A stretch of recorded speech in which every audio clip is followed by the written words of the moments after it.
Thanks to Sana Skin Studio for supporting the No podcast. Sana is a skin studio that is shifting the relationship with your skin and your products through goal-driven facials, real guidance, and clean skincare. Stay tuned for our promo code so you can receive $25 off of your first facial at Sana Skin Studio. Welcome to the No podcast with me, Nikki Spo. All right, everybody, welcome to the No podcast, where it's not about knowing everything, but about coming to know ourselves. I'm your hostess, Nikki Spo, and I am so happy that you're here on this journey with me as we come to find and celebrate our deepest sense of inner knowing.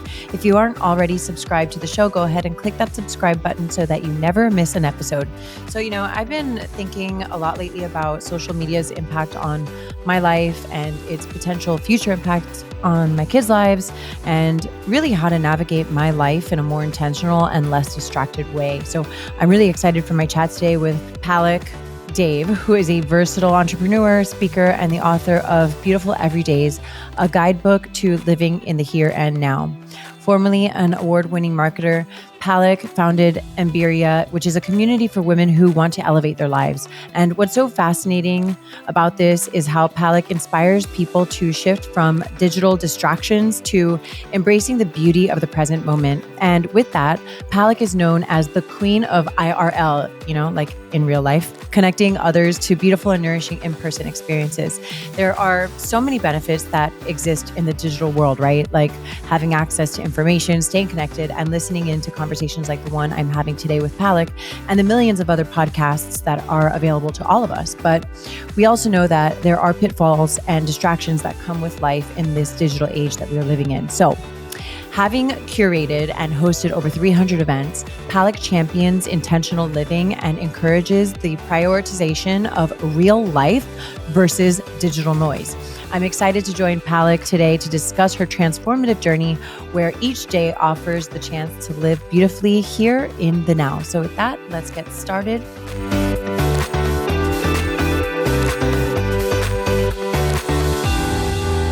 Palak, welcome to the No. I'm so happy that you're here. Thanks so much for having me, Nikki. I'm so excited to be here. I'm really excited to talk about your transition into this space of, I don't know if it's like anti-social media per se, but like just really finding this balance of how to manage its impact on our everyday lives, and not just to social media, but like digital distractions as a whole. Yeah, totally. I feel like it's a lot of people, when they think of social media, they think they need to escape to like the forest and have a full digital detox in order to ground and feel like connected to themselves.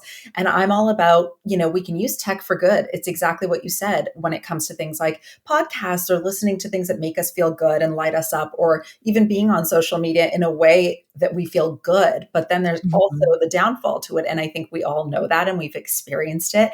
And that's where I come in, that a lot of the story that I'm trying to craft and to show people is that sometimes these things make us feel not so good. And we really need to have an awakening and a moment where we check in with ourselves so that we're not looking back years from now and thinking about how much time we spent doing things that we didn't really love or that didn't fill us up. And a lot of that involves that noise and that digital distraction that I talk about. So that sounds all great, right? Like I totally can relate to like taking the kids into the forest or myself into the forest and being like, that's enough. Like I literally take my kids every summer glamping in Tennessee, and they don't have Wi-Fi on the property. And I'm like, perfect. This is the perfect time to disconnect. But like not everything has to be so extreme, right? I think that like human nature, we think about things in extremities, right?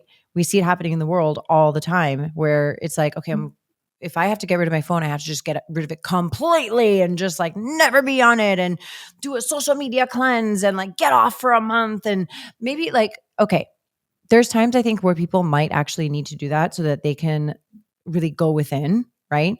But ultimately, I think that there's a way to have a balance with it, and so that a person's relationship with social media isn't an unhealthy one. Exactly. And I think that's what you're getting at. So tell us about Embiria. What does Embiria do?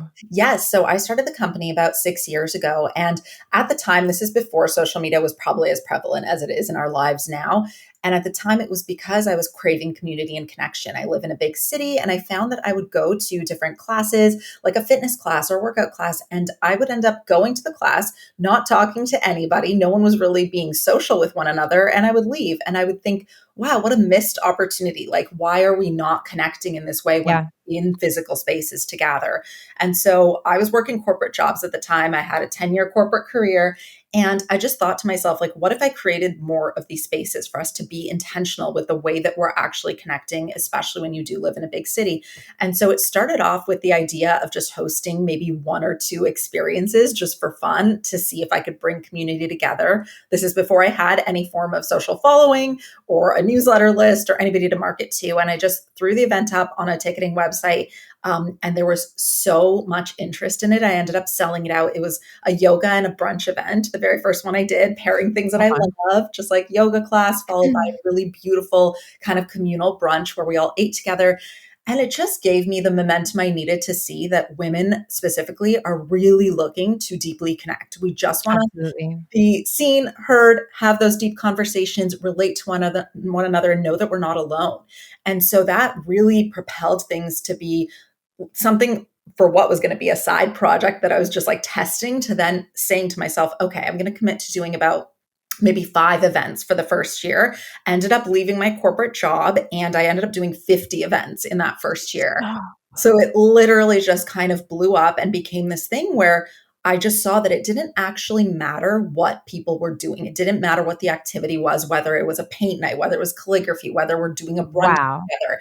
It was just about the connection. And I knew that I had something there where I wanted to create spaces where women can come in and leave feeling better than when they Mhm. arrived. And that was Yeah. the whole point of it. And so now it's really shifted. And obviously with the world being increasingly digital, it's taken shape in a lot of ways. But going back to what you were saying about our day to day, like that is my goal, is to get people to see that we don't have to completely remove the digital parts of our lives. We have to lean into things so that we can fill our cups with more of what we love and what we know we need, but we might not be doing for ourselves. I'm hearing you speak and I'm thinking about an example that I have from my life that has nothing to do with electronics or digital whatever, social media or anything. I used to train with a personal trainer, Mhm. right? And then I got divorced and I'm single and I was like, "Oh, you know what? I kind of want a more social experience." Like when I train with the trainer, I love her and I still love her. She's become one of my really close friends. I'm like, "But I don't really talk to anybody." It's not like, and not that I'm like go to the gym and talking to a bunch of people, but I felt like it's just me and her, like I kind of want to be going through something with like more people. And so I remember even on that level, I was like, okay, I really love my trainer. What do I do? But I really want to be more social. I want to take different classes. I don't want to just train with the trainer. I want to be able to like go to different things, and have it be budget friendly because having a personal trainer is, Yeah, can be very expensive. And so I remember I made the switch and I was like, okay, I want to do this for myself and talk about leaning in. I really tried to like lean into that. Right. And again, this has nothing to do with being on social media or anything, but it has a lot to do with like leaning into what I needed more of, which was that human connection that you're talking about. exactly. And that's what it comes down to, because at the end of the day, we are social creatures. So if you look at Yeah. the data, you look at the science, we all know Yeah. that loneliness is slowly killing us. They Oh equate my it to gosh. actually smoking cigarettes, especially post pandemic. Obviously, there's been a lot of research done on the fact that we are isolating ourselves. The more digitally connected we become, we think that we're connected in ways because we're on our screens and we have social media to connect. But truthfully, the connection that we need is in person energy, or it has to be really intentional if we're going to be doing it online. It can't be something that's passive. It needs to be something that we're actually pouring ourselves into so that we feel like we're intentionally connecting, versus thinking that by liking a photo or sending someone a DM or commenting, that equals connection. And we see it in friendships a lot today, where people think that just because you went on a vacation and they saw your photos on social media, that they know exactly what your trip was like. Meanwhile, they're seeing like 10% of it. And I talk Right. about this a lot, the fact that you can see a video. Let's say you see a video of Italy and you're like, oh my gosh, Italy looks amazing. I want to go be in a villa there. That's so beautiful. It's like saying that you got the full experience just because you saw the video. Obviously, we know that if you actually go and experience the thing, there's so much more that happens when you're there physically in person. And that same Totally. energy happens between humans, and actually forming connections where energy is exchanged and people really can feel one another. Can you go into that, like that idea of passive connection a little bit more and break that down for our listeners? Yeah. So a lot of times now with social media being so big in terms of the way that we think we're connecting. I mean, originally these apps were created to actually connect us, right? Yeah. Connect around the Right. world and feel like, oh, I know somebody that lives in Japan. I can stay connected to them and I can have FaceTime and can have these things. But because of that, we've sort of become lazy in terms Yeah. of the way that we're connecting. True connection comes from when we're actually connecting to one another, having those deep conversations or doing an activity together, feeling like we're in community together. If you look back historically, people lived in villages. There's villages, you have your community. As you know, if you have children, they say it takes a village to raise your children. So you're dropping in at your neighbors unannounced. You're being able to like go by and just like hang out with them, have a coffee, all of those forms of true community and connection. And you see it very prevalent in the blue zones of the world. You've probably heard about that, where people are living. No, I don't know what the blue zones are. Oh, the blue zones are areas of the world where people are living the longest. So they have the highest number of people that are living past 100, which is amazing. So there's countries like areas in Japan, Costa Rica, Greece, Italy. So Not here. there's one place in California, one area in California that it's happening in. And what they've done is studied all of this to see that one of the biggest factors as to why they're living that long is because of community and connection. So it is super important. It's not just something that's a nice to have. It's actually something that we need in order to fuel our souls and fuel ourselves, to feel like we belong, to feel like we have people we can rely on. We're not doing it all alone. And I think we all know this in theory, right? But it's so easy. In theory, totally. It's like, oh yeah, okay, I have to make that plan with a friend. But the busier that we are, the more that we cancel on people, the more that we're like, I'd rather just like watch TV on the couch tonight. Be by myself. Exactly. And all of these little decisions, of course, you might need time to recharge on your own. Of course. You're not balancing it out with the other stuff. Then all of these little decisions that we're making in our day to day and all the shifts in behavior are really adding up to a lack of true connection and feeling like we have a sense of community. Palak, have you seen the movie WALL-E? Like the Disney movie WALL-E? Oh my gosh, Disney Pixar? like a while ago, but it's super adorable. Okay, well, I'm going to bring something up. I'm like such a mom over here. I'm like, well, have you seen WALL-E? Like, by the way, I watched like How to Train Your Dragon last night with my kids. And I was like, oh, what a great lesson. Right. And then I'm texting my like other adult friends. I'm like, have you guys seen How to Train Your Dragon? Right? There's No, so but much no. in those. I have a message in the whole WALL-E example. So like in the movie WALL-E, they like take all the people from Earth and they go to outer space, right? And now they spent years and years and years and years and years in outer space, and everything becomes electronic and digital, and they don't have to do anything. And so over time, like the bone structure of these people like loses density and become weaker, right? And then so the people like right in this situation, most of them are obese, right? Because they're sitting, they're not doing anything, they're not getting up and walking to go get what they need. And over time, the babies are being born that way. Wow. Okay. All right. Okay. That's a fiction. Good job, Disney. Yeah, but my point is, it's like the more we do this, the reason why this is important, right, for us to even talk about, Palak, right, you and I, is because the more we do this, we pass this energy on to our like the generations to follow. Exactly. We are now giving our children the permission to like sit behind a screen or sit at home and sit doing nothing. And yes, we do team sports. My kids are all in team sports. Like that's great. But other than that, how are we connecting with other humans? Like how, right? Like, so our societal norm shifts over time, which is great in a lot of ways, right? Because we need the society, we kind of needed the societal norm to kind of shift in certain areas, right? But like in this one area that we're discussing, we see that like, okay, it's normal to see mom and dad or your parent or whoever, be alone all the time.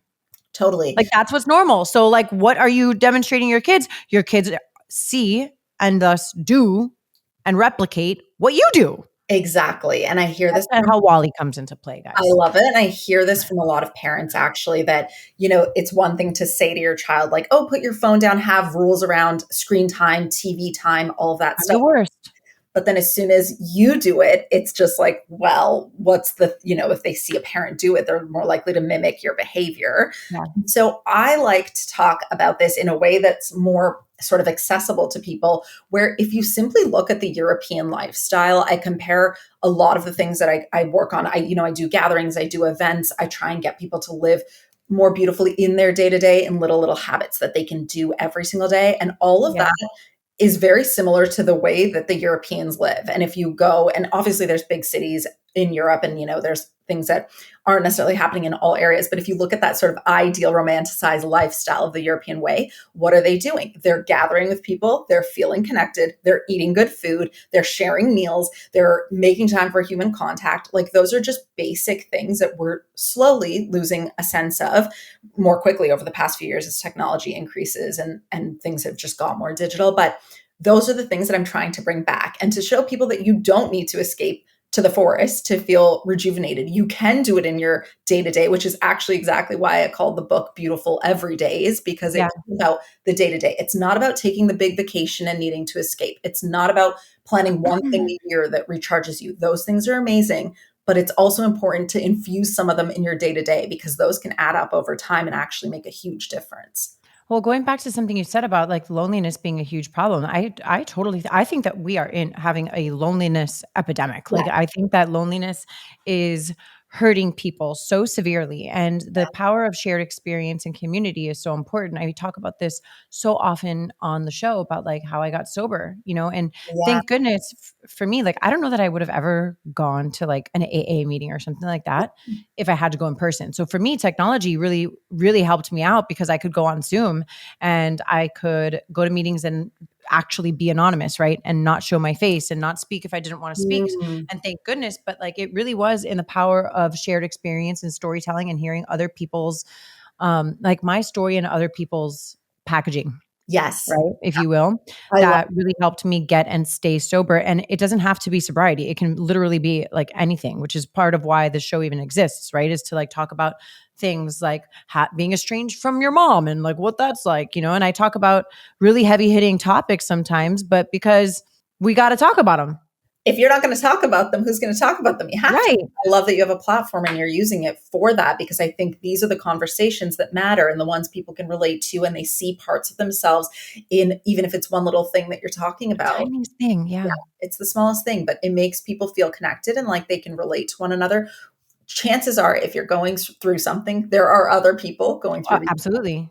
And it's just a matter of acknowledging it and raising those topics so that people feel like they can be connected. And I think, obviously, it's like what you said. In the past few years, we have become so increasingly digital with the pandemic. Everything was Zoom this, Zoom that, video calls. And yes, there is a place for it having purpose where it's great to keep us connected. But what I like to talk about, even with my community, with Embiria, I have a digital component to my community where people can connect, they can chat, they can be on there, but I encourage people to move those connections from online to offline. So I'm giving them the tools that they need to then host their own cookbook club, host their own potluck parties, gather with friends for a picnic, go hang out, like do things that make you feel good. Because the irony is that we come out of the pandemic, people are craving connection more than ever, but we've sort of lost that sense of how to do it. We don't even know how to do it anymore. Like, so what do I say? What do I do? How do I act? We don't know how to act. Exactly. So we've like lost a sense of that. And I think that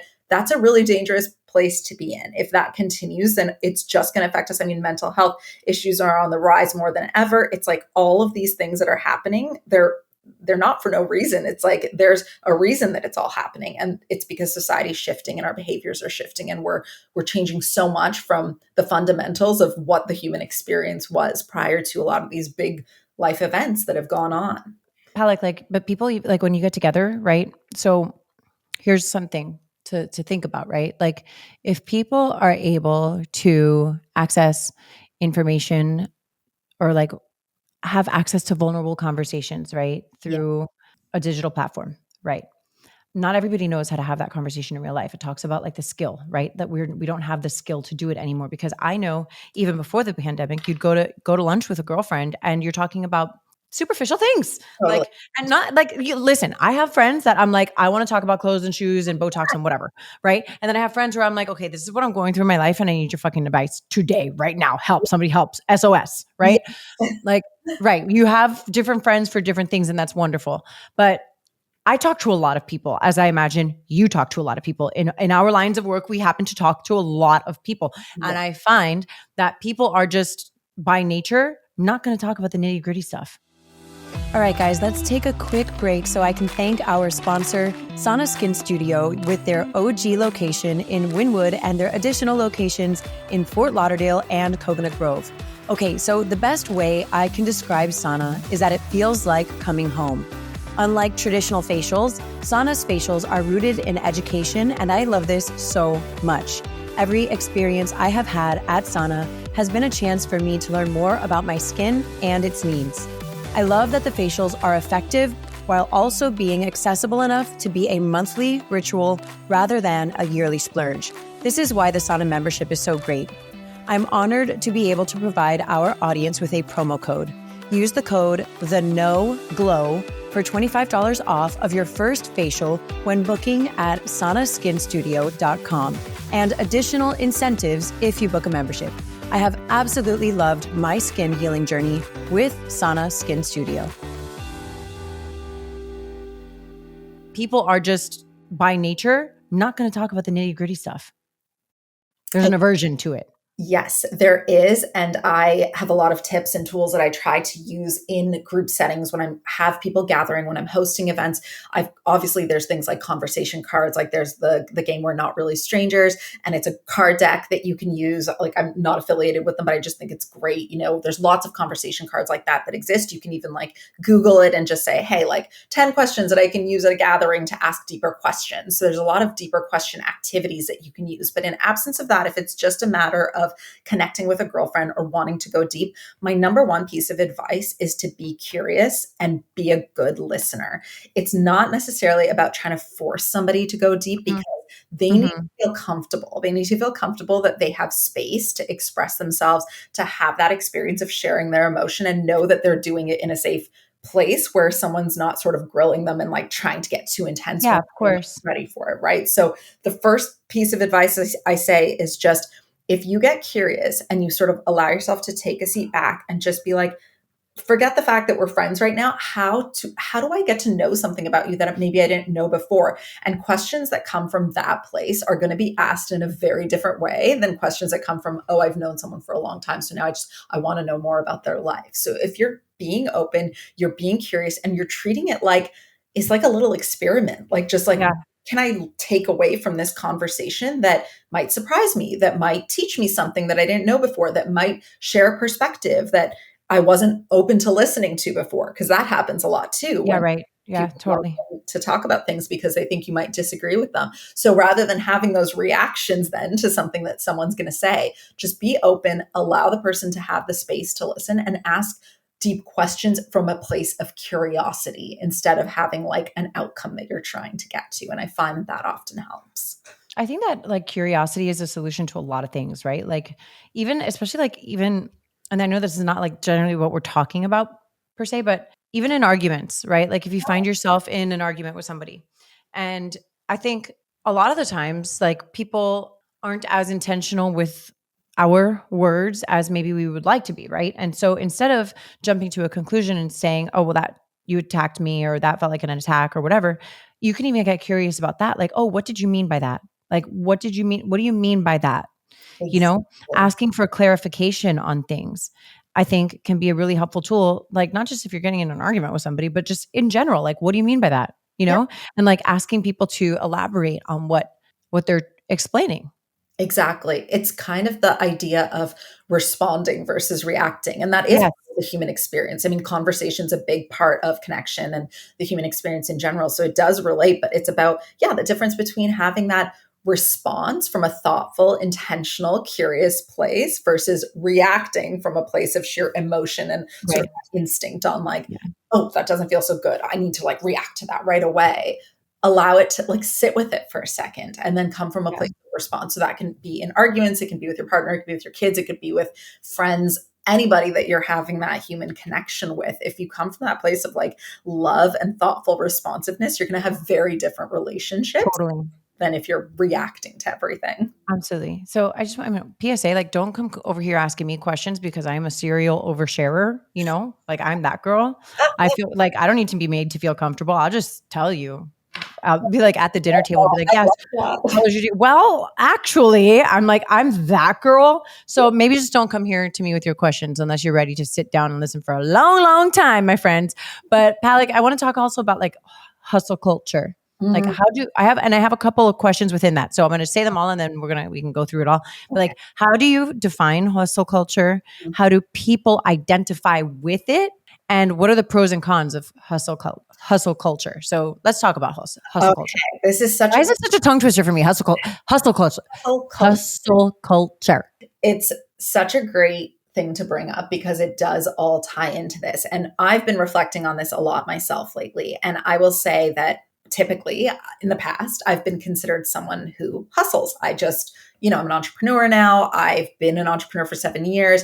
Even when I was working corporate jobs, even when I was in school, if I look back to my entire trajectory, I was hustling. I was like Yeah. wanting to move up the corporate ladder. I wanted Yeah. the best grades. I wanted the 100%. Now I Yeah. want to be perfect at what I do. And so I look back and I had to reflect on this a lot. And only now that I'm approaching my 40s have I done the work to like really reflect on the fact that it was a lot to do with my upbringing. My parents are immigrants. They immigrated from India to Canada in the 70s. And the way that I was raised was to make sure that I was always sort of being productive and delivering the best results. And so I would come home and I would immediately be asked my grades. And I had an amazing childhood, but that's just the way that my parents were conditioned to ask those Yeah. questions. And that embedded in me this need to constantly make everything feel like I'm perfecting it or I'm being productive or I'm achieving something. And so it served me in a lot of ways. So that is the hustle culture. It's like it served me in so many ways because I was naturally very ambitious. I'm driven. I'm motivated. I'm excited when it comes to challenges and I push myself to learn and grow.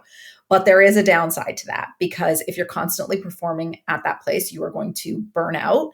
You're Have going to burnout. be exhausted. You're going to feel like you're spinning your wheels. The creativity is not going to flow as well.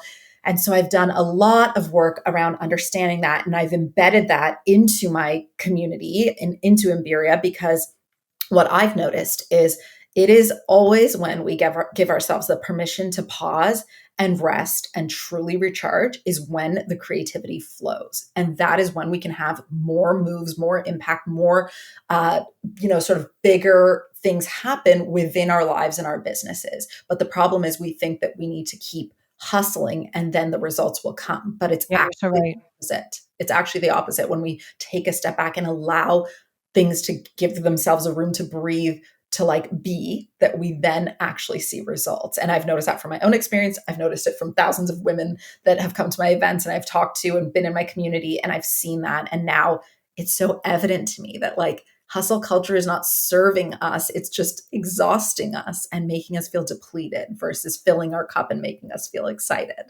Well, Palak, what I'm hearing a lot of is that like it just what really is that it takes a lot of awareness, right? Like you have to be aware of it, right? Because like you said, hustle culture can be really helpful in a lot of ways. Just like technology can be Yeah. really helpful in a lot of ways, right?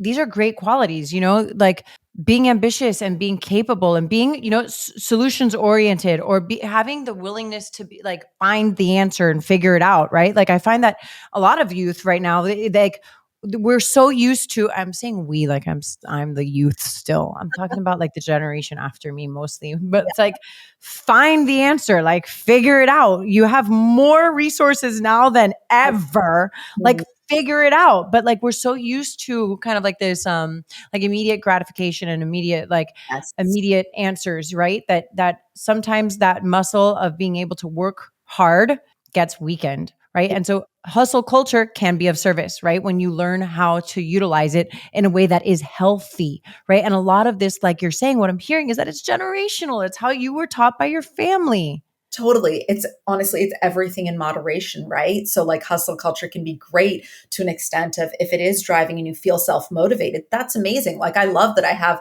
the intrinsic sort of energy to give myself Yeah. to my work and feel like I don't need someone telling me. I'm just like, yes, let's do this. I'm excited. Let's launch this thing. And I get really jazzed up about it on my own. But then it is the awareness. It's like you said, That's the key.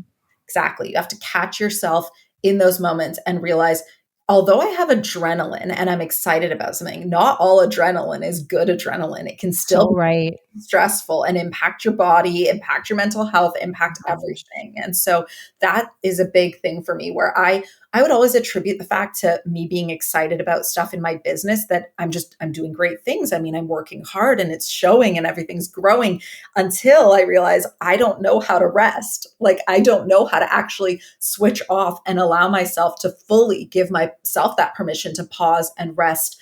I would make everything productive, even if it came to reading a book. It was like, oh, Right. I have to choose a book that's like self-help. I have to choose a book that's teaching me something about business. Like it's at a point, it becomes an addiction in a way. Like it's just like I love to learn and I love to grow, but then what about just like picking up a fiction book here and there so that I can like turn my brain off, unwind, and just like absorb into a form of entertainment that still feels really good and makes me feel things, but not in the same way. And so it's taken me a while to get there. And there's activities in my book that help with that. And that's the whole idea that I want people to infuse things in their day to day that truly give them the permission to actually shift from hustle to rest. And that's where I think a lot of the magic happens. It's kind of counterintuitive, but I know, but it works. it works. Exactly. It really does work. For me, I've had to like really create some clear boundaries around like what is my work time and what is my rest time. So, and what is my mom time, like, and there's a lot of balancing that I have to do. And I'm sure a lot of your audience has to do as well, as women, right? Because we're wearing a lot of different hats.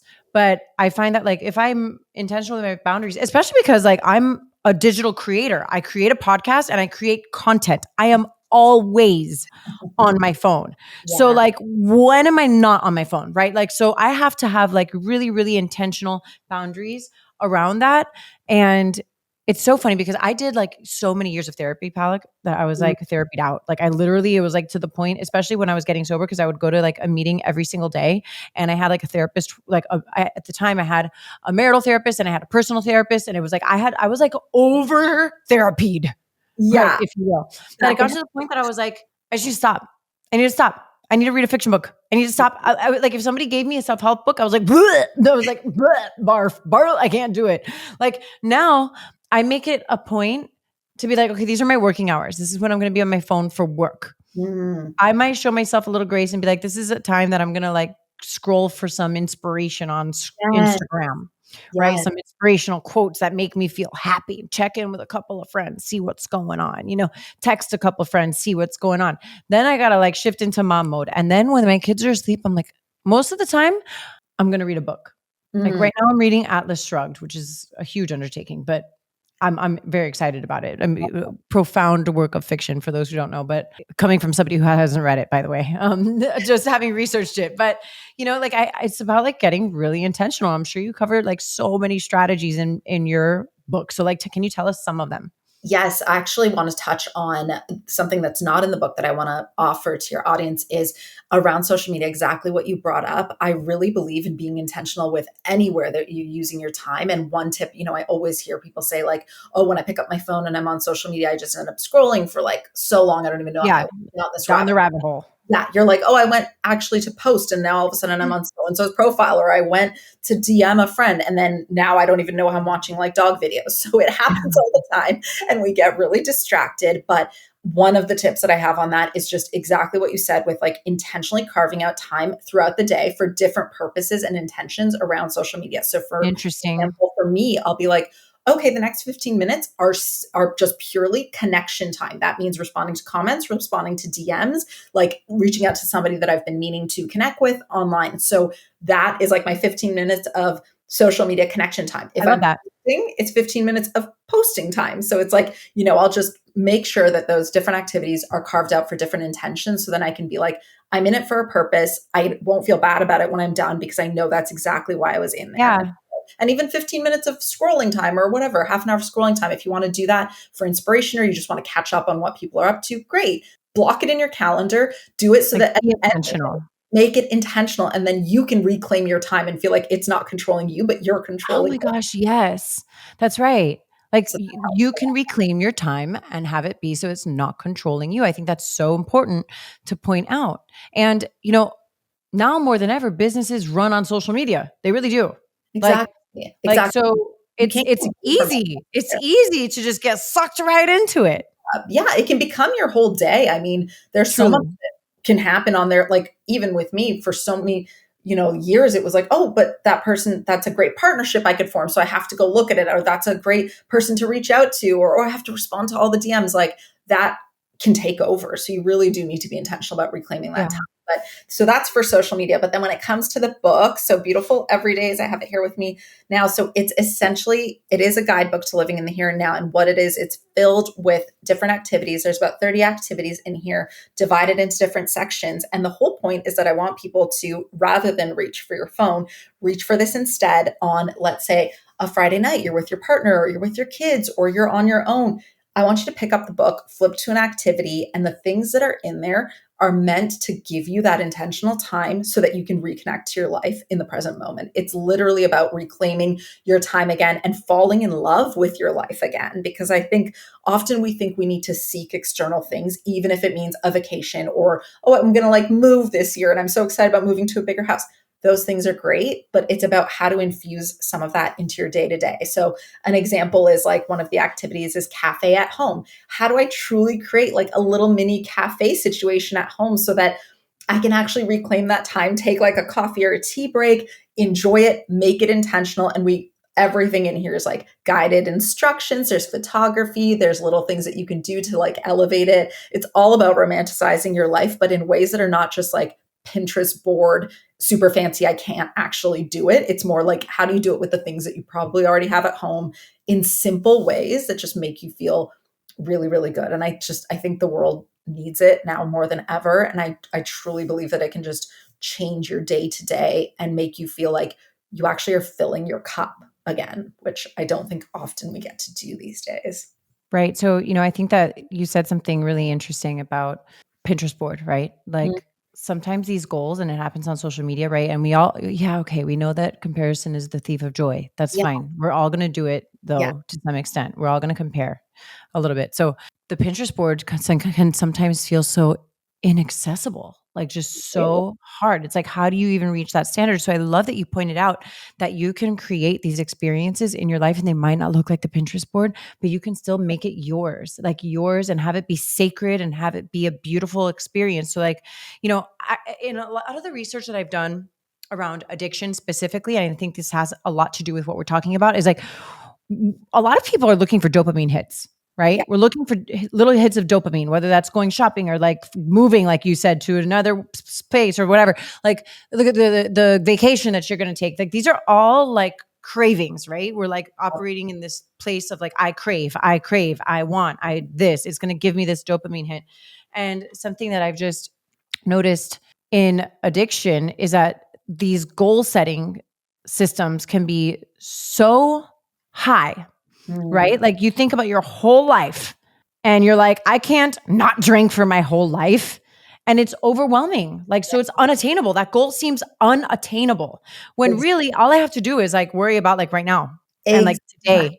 Like I don't have to worry about my son who's 5. I don't have to worry about his wedding today. Like, and whether I'm going to have a champagne toast today. All I have to do is worry about like, I'm drinking a sparkling water today and I'm going to enjoy my sparkling water. And you know what? These might not be Pinterest glasses, but I love this cup. I love drinking out of this cup. There's a certain coffee mug that I like to drink out of. It's my favorite coffee mug. And I think that's what you're talking about. And so for the audience, I think that's what Palak is really, really like saying as well, is that you can be really intentional without it having to be the fucking Pinterest board. Oh my gosh, that's exactly it. And I love that you brought that up because the reason that the subheading of the book is a guide to living in the here and now, because it's not about what can I do in like a month's time to make it elevated and to make it amazing. It's like you can do it with the tools that you have at home. Literally every single thing in this book, you probably already have the things in your house that you can actually use and do. You're just recreating and looking at things in a different way that you might not have seen before. And it is meant to be attainable. It's not meant to be Pinterest worthy. There's actually an entire section at the front of the book about how there's no right or wrong. There's no guide to doing it. We offer suggestions and it's like stuff in there, but it has nothing to do with getting it perfect. And I think that's the whole comparison trap that we fall into. So the book is really meant to be something that you cannot fail at. Like you just do I love that. It's like you can't fail at it. feel. You do it in your own way. And it's going to feel amazing. And if you just eliminate the distractions, you're really intentional about doing it, and you just give yourself that time to like have a few moments to yourself or with somebody that you love to just recharge, fill your cup, do the things that bring you joy. And you'll realize out of it that like it can be the simplest thing. Like what you said, it can be drinking coffee or tea out of your favorite mug, but create a moment around it. Like say that it's your favorite mug and have that moment and allow yourself to enjoy it, not just like go throughout your day and be like, oh yeah, I don't even know how many coffees did I have today? Like, I don't even know. There's just sort of this idea of reclaiming your time, being intentional, really reflecting back on like how you're spending your days. And there's so many moments that we can infuse in our day to day in simple ways. It's not about the big things, and it's not meant to be unattainable. Otherwise we wouldn't do it. And then we wouldn't feel good. So I love that you brought that up. Okay. So I would like to like wrap things up by you telling us a little bit more about your cookbook of sorts, right? And how it's sectioned off into like 4 main parts, which is the nest, nourish, nurture, and nature. Yes. So each of those sections has to do with different activities that you can do. So for example, nourish is all about food. I mean, food is a love language for a lot of people. We put us together. It creates moments of joy. So all of the activities in there are related to food. Like one of the examples is beautiful boards. Another one is pretty plating, like creating moments with food in your day to day where you're elevating it. It's just like this elevated luxury, but in a simplistic way. The one on nature is all about infusing moments of nature. So actually going out. One of the examples is a rainy day walk. Like as adults, we're just like, oh God, it's raining. It's gross. I need to stay home. I need to be cozy. That's lovely. But there's also ways we can embrace the weather and enjoy time outside of the house and kind of be a kid again, like give ourselves a permission to play. And if you don't have children, you don't necessarily look at it through that lens. It helps when you do have kids because you can see things a little bit more in a childlike way, but giving yourself also the permission to be a kid yourself, in addition to being a parent, like allow yourself to be a kid again and see things the way that they would. They're probably jumping in puddles and loving it. Like, why can't we have moments that we really enjoy? So all the sections have activities within them just meant to bring us back to the people that we are meant to be, to bring us back to a place where we feel really joyful and happy, and that our day-to-day is infused with beauty and just things that we love again, because I don't think that we do enough of that. So I call it a cookbook, but for experiences that you can enjoy at home in your day-to-day. And that's the whole idea of Beautiful Everydays. And it's really just meant to bring us back into the here and now and to what matters really in our lives. You know, Palak, this is so beautiful. And I was just having a conversation not too long ago with a friend of mine about like life purpose, right? And how I think a lot of us don't know what our deep inner knowing is, right? Like we have it, but we can't identify it. We don't know what it's like. And I think it's always, for me anyway, it's been like a constant pull. Like it's always been like trying to pull me back home to myself, right? Yes. And I was filling it with like so many external things, noise, right? That I wasn't able to really sit with it and come home to it. And I think it's really beautiful to be able to create a space to lean into that a little more. And I'm grateful that like something like your book exists so that it encourages people. But I think it's like, we're all speaking like the same language. Like we're all looking for something really, really similar. We might call it something different, but it's kind of all the same thing. Right. And it's a deep sense of inner knowing and coming home to ourselves so that we can move in the world in our most authentic way with the most integrity. Yes, that's so beautiful. I love the way that you said that. That's exactly it, because the book has to do with giving you these experiences at home, but that is the whole point, that you come home to you. So you're in your internal home as well. And that's just as important as the beautiful home that you create around you physically. But it's exactly that. It's that inner knowing and feeling like you're coming home to yourself. So I love that. That's beautiful. Yeah. Palak, where can people find you? This is so incredible. I want everybody to go check you out. Where can people find you? Well, thanks, Nikki. You can find me on Instagram at Embiria, Embiria. My website's embiria.ca. The book is Beautiful Everydays, which is available on Amazon, Barnes & Noble online. So yeah, thank you so much. All right, ladies and gentlemen, Palak Dave, you know where to find her. Go check her out. Thank you guys all so much for listening today. And I hope everybody has that sense of deep inner knowing and that you are able to come home to yourself, not necessarily like 10 years from now. Set a smaller goal for yourself. Focus on the here and now. Be present today, one day at a time, one moment at a time. And we just appreciate you so much for listening today. I hope this was helpful to some of you. Thank you so much for listening to The Know. If you loved this episode, go ahead and share it with a friend. Words are so powerful, and someone may need to hear what we covered today. And if you really loved this episode, please take a moment to rate the show and leave a review. Your comments are so important and valued, and they give other listeners insight on what to expect on The Know. You can connect with me personally via Instagram at Nikki Spo and The Know with Nikki Spo. My hope for you today is that you are fearless in looking inward so that you can be your highest, most authentic self and go after the life of your dreams.